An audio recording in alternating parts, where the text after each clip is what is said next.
Let's install Reactstrap for our UI.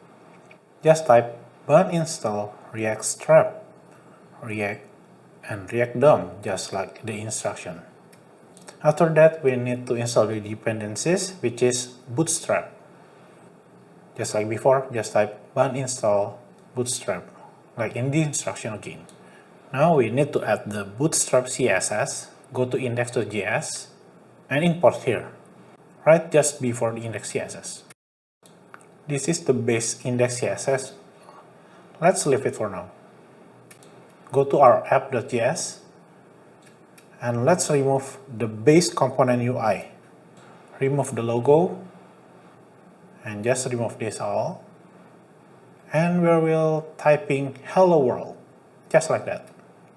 Now let's make sure the Reactstrap working.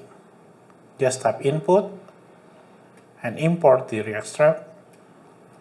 For now we will using type text. Let's see. Okay, this is working. We can see there's already a style there. But let's test further. Let's try using label component, just like this, and username. Okay, I'm pretty sure that this is working well. Now let's make our hello world again, but this time using the container.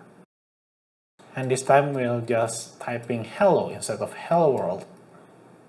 Okay, let's update our hello using the better UI. For this, I will use card component. We will not style this much, we just need some styling, so just use CardBody and type hello world. Okay, this is already look much better than before, but still we need to give some margin top for this, so we will use inline styling in React.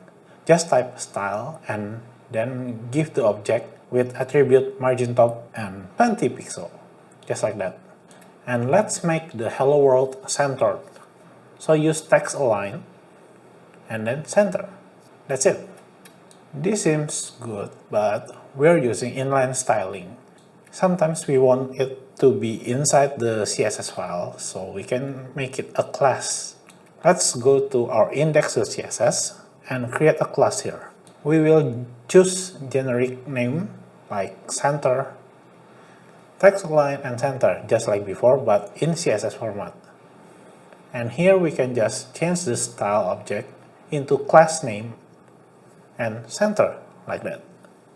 And it will give the same result. Let's do the same for the margin. So use margin top 20. Again, using CSS formatting, and give the class name here. Okay, it's done. With this, we already installed the Reactstrap, and let's update it into our GitHub.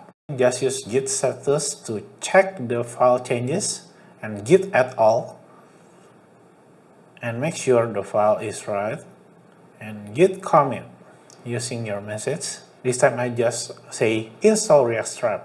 By the way, Reactstrap, it's on the website, has a good documentation, so you can check it for each component that we use and not using.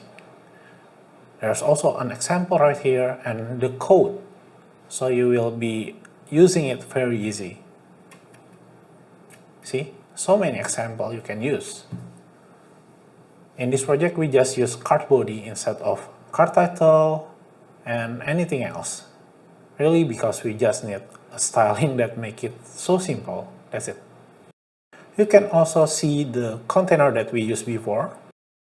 There's so much styling here that they already gave you, and you can just try it. That's it for this video. Thank you for watching. Don't forget to like and subscribe.